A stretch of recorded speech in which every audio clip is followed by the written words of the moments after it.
Hi, my name is Frank Schaefer, and I am an author and a commentator and a podcaster. And this is part of a series called It Has to Be Said. And I have this on Substack and other places, and would urge you, if you like this, to please subscribe to Substack, to please share links to Facebook, where this will also appear as a video. Today, I want to point something out, and that is I think that the left in America has made a mistake. Let me quickly hasten to add that this is not a whataboutism. This is not, on the other hand, the left is not producing the fascism of Donald Trump. The left is not producing an authoritarian / totalitarian knee bending to Vladimir Putin, who the right says represent, quote, Christian values.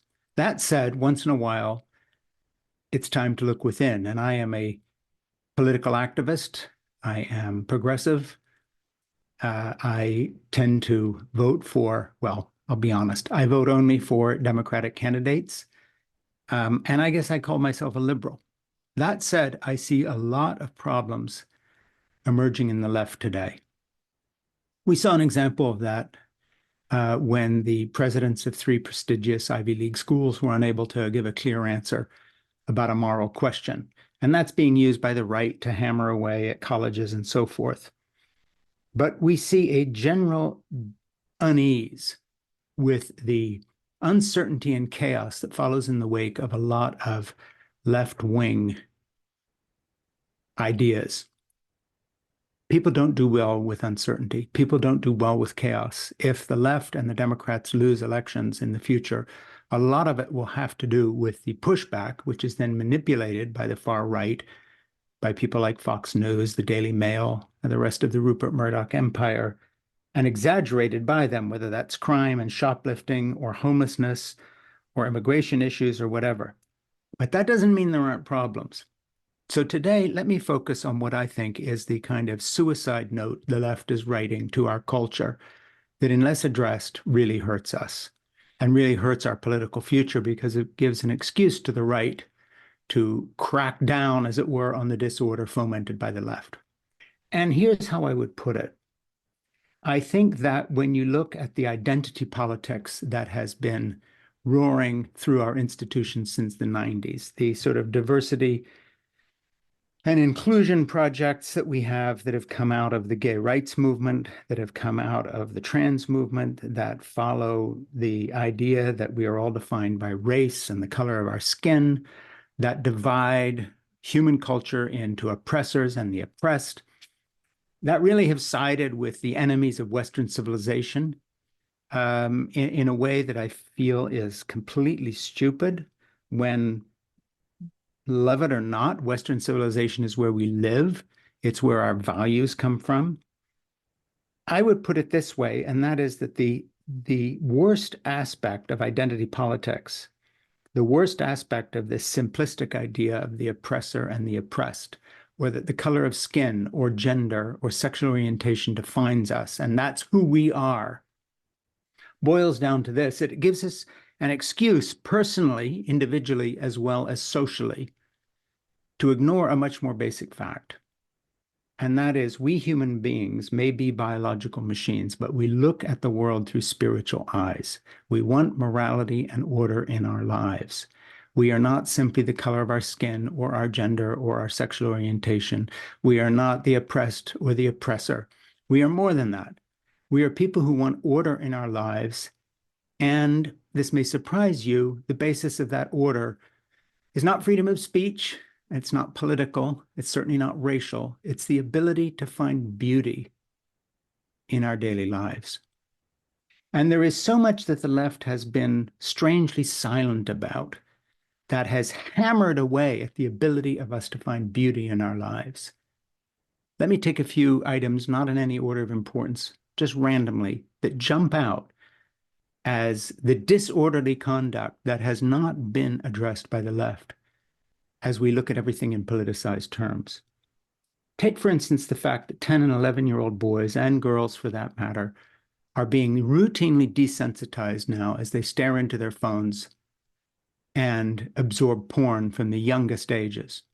Am I, quote, against porn? Is this a moral crusade? Not at all. Pornography and erotic material is part of human life, has been since the first scratchings on a cave painting till the present. But what is new is social media. What is new is iPhones. What is new is access to sexual information at younger and younger ages in its most brutal and desensitizing and, frankly, stupid form. Kids don't have the experience of life and sexuality to choose between erotic images that mirror the best of sexuality, desire, fulfillment, beauty, and rape and molestation, and all sorts of horrors put on the internet and online that do nothing but desensitize and disenfranchise the sexuality of a new generation, be they gay or trans or straight or white or black, it doesn't matter. The left has been afraid to speak out on this for a simple reason, and that is it's so associated in my generation, the boomer generation of the 1960s, with the so-called sexual revolution that wanted to undo the stupidity and rigidity of Christian theology that upheld things like virginity for everybody before marriage and all these other taboos and the hypocrisy of all of that that went with it, that rightly was challenged. But of course, in allowing people like Hugh Hefner and Bob Guccione and others to define what sexual liberation was about, really what feminists bought into was simply adolescent male fantasies as somehow now appropriate for everyone. And the left and the academic community became afraid to speak up as abortion was fought over and sexuality, and as the rights of women were attacked in terms of contraceptives and others by the Roman Catholics. We tended to side with anything that had to do with permissive freedom. We had a knee-jerk reaction, so that when pornography jumped the rails and went from magazines and movies and darkened little theaters and all the rest of it into the mainstream and finally onto your child's phone, the left was silent. Now, not everyone on the left was. For instance, the Guardian newspaper, which is a left-wing publication, if there is one, has spoken out consistently and vocally on the damage being done to young people in the UK, but also around the world in the US on this subject. But we do not help ourselves by being silent when it comes to desensitized material that kids are absorbing and that we are absorbing. Between the pornography as sex education, desensitization that we face, violence surrounding us everywhere, the gun culture that the left wing does speak out on, all of these combine into a feeling by people that, quote, things are out of control or that we are moving in the wrong direction. And we of the left have to look in the mirror and face the fact that our silence and our embarrassment to speak out on some of these things forthrightly has not helped our cause. We are associated with an ever-widening circle of what's okay and what we can't judge. Another area where we are silent to our own harm is what I would just call common sense dedication to fact.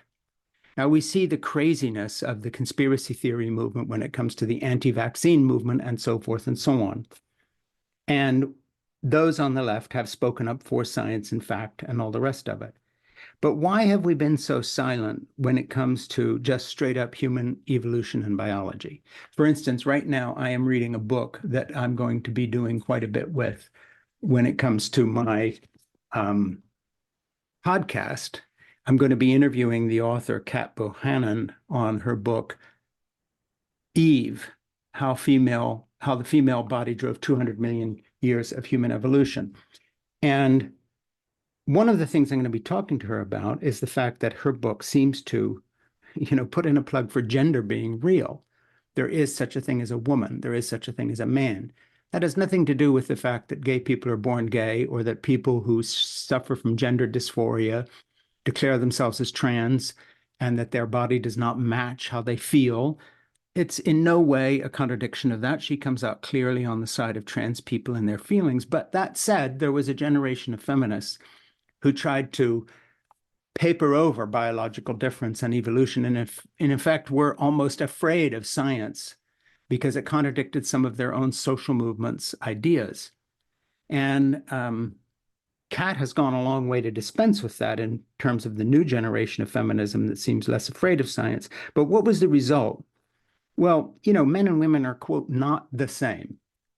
The fertility clock is a real thing. So when you design an entire capitalistic economy around being in college and then getting a master's degree, then chasing your career, and you wake up one morning and you're 35, going on to push 40, and no one has told you that fertility is real, and in addition to which the men around you have been desensitized by porn more or less from the time they were 10 and have no idea of what human connection is or what even love is. The fact that we're running out of love stories and that families are having less children than they wanted to shouldn't surprise anybody. And all of a sudden, the fact that we haven't dealt with the facts of biology and fertility clocks, and we've pretended that men and women are the same, rather than accommodating what women are, which, according to Kat Bohannon, and I agree with, are the energizing force behind all human evolution that define us as human beings. And accommodating the fact that without children, we have no future, whether it's in childcare being funded by the government or mandatory and paid parental leave, the fact that none of these things have happened, even that the right that pushes against abortion and against contraceptives has not stood up and paid the bill for the babies they say want is born. This level of hypocrisy has been reflected by the left, that has not clearly thought through the issues of putting careerism and work ahead of family. The left, too, has demoted parenthood and motherhood. The left, too, has pretended that it's all about career and how we label ourselves in terms of, quote, what we do for a living. I'm very aware of this because the last 15, 20 years, I have been a very involved grandparent. Put my money where my mouth is. I do the childcare for the 3 youngest of my 5 grandchildren, and I have for 15 years, ever since my granddaughter, Lucy, was born and lived in our house for 2 years. I got tennis elbow walking around in this studio with her playing music while she napped in my arms. It's me that picks up the kids after school. And yes, my wife, Jeannie, has worked at this too, but actually, to tell you the truth, in contradiction of a lot of women's ideas about what men do and don't do, I'm the one that takes care of the grandchildren a lot more than she does now. I also happen to do the food shopping and the cooking, and I clean the kitchen. Why? Because Jeannie's some wild-eyed feminist who demands these things? No, because I love her, and we have a 53-year loving relationship of exactly the kind of sensitive relationship that is going the way of the dinosaurs now, because neither the left nor the right seems to value family. The left tells us to go get a job and a PhD and to be fancy, and maybe at 40 think about having a baby if you haven't frozen your eggs. And the right says we don't even like contraceptive and we're not going to let anybody have an abortion, but we won't provide any child care or any help for anyone. And between these two hammer blows, people feel insecure. They feel vulnerable. They vote for jerks like Donald Trump who promise order, and they don't think through the cost. We keep having these areas where the left seems like the anvil upon which the right uses its non-negotiable hammer to beat our lives and to pulverize us. And I think women have borne the brunt, as Kat points out in her book, because women have non-negotiable biologies. Evolution kind of screwed up in its afterthought of how women's bodies developed, and it screwed up in its afterthought of how men's sensitivities have lagged behind. And I love her book for this. It's given me a lot to think about. But the fact of the matter is, in the light of Trump and the religious right and their push for theocracy and Trump's naked embrace of fascism and fascist leaders around the world, we on the left cannot duck the fact that the general level of insecurity and unhappiness in this country is one we have contributed to by accepting everything the sexual revolution taught as somehow gospel, we have hurt ourselves because a lot of the sexual revolution was just bullshit. And it was desensitizing and it was stupid and it wasn't on the side of love and it didn't even reflect biology, which strongly supports the development of monogamy with human relationships as the basis of community in which childcare, yes, it does take a village, by males as well as females, became the prerequisite of our survival. As you can read in my favorite book of all time, The Old Way, by Elizabeth Marshall Thomas, who talks about living in the Kalahari with the Sand People and what we can learn from them in terms of what the first hunter-gatherers did. Hint, hint, social and gender equality was their thing because they depended upon each other in the most dire circumstances and needed to survive, and so did not have room for all the nonsense that's come after agriculture and literacy and all these other things that we mistake for civilization, which actually in a way harmed the relationship between the sexes. So I want to leave you with a thought, and that is, when we look at the threat to our culture by the right, isn't it long past time for us to at least be willing to speak the truth about issues, even when they feel as if they could harm our own, quote, side? Sexual sensitivity is one of those areas. Being pro-family and pro-parenthood and pro-motherhood. Yes, I use the word knowing it's fraught. I don't care. I will not have the English language dictated to me by social activists on our utterly morally bankrupt university campuses. Thank you. But we don't hold these things up the way we could with an argument from science, from biology, from evolution. And as a result, we on the left are now associated with the kind of disorder that is pushing us toward authoritarian regimes where Fox News can lie and say that Donald Trump is upholding morality, this thrice divorced philandering man who pays off porn stars and grabs women by their genitals and is proud that he can, quote, get away with it because he's rich, this pig, this jerk. Now followed by evangelical white Christians because they feel so insecure in their own country when it comes to the direction that we are going, an insecurity that the left has contributed to and continues to contribute to with all its corporate level diversity inclusion policies, training people in this sort of Orwellian idea that sex and race and gender define us rather than a shared spirituality defining us, where the point of life and what we all look for, whether we are black or white or young or old, Generation Z or old boomers like me at age 71 that define myself as a grandfather, and maybe a grandmother too, if this whole gender neutrality thing is right. But never mind that. What we define ourselves by is what we look for and thirst for most.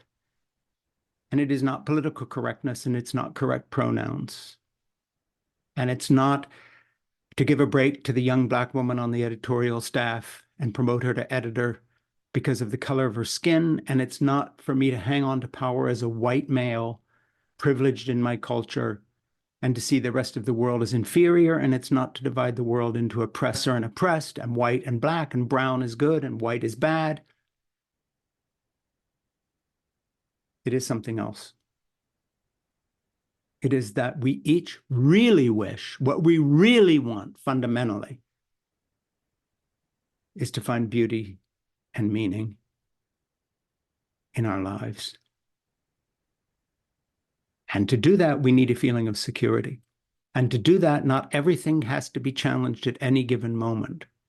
We face enough change. And smart liberals and smart people on the left and smart progressives are going to understand that hectoring this culture to change the peripherals and feeding the uncertainty that comes with the post-sexual revolution idea and the post-family idea and the pre-apocalyptic idea that we are defined by career and that biology is secondary and evolution is secondary. And no matter what the truth of our bodies is, no matter the truth of the fact that the human placenta tries to devour the female who bears the child, and Kat Bohannon's wonderful point that really the beginning of civilization as we understand it can be traced back to the beginning of gynecology, as it were, when a primate female helped another primate female have a child, and so she survived, and thereon hinges the entire fate of the human race. These are the truths that we ignore at our peril. It's time to get back to basics, the basics of biology, the basics of truth, the basics of science, the basis of fact, and get away from all these stupid, divisive labels of white and black, and oppressed and oppressor, and brown and white, and Asian and Caucasian. Biology is real. Evolution is real. Astrophysics are real. Physics is real. Math is real. But a lot of our human talk about these things is not real, and it's stupid.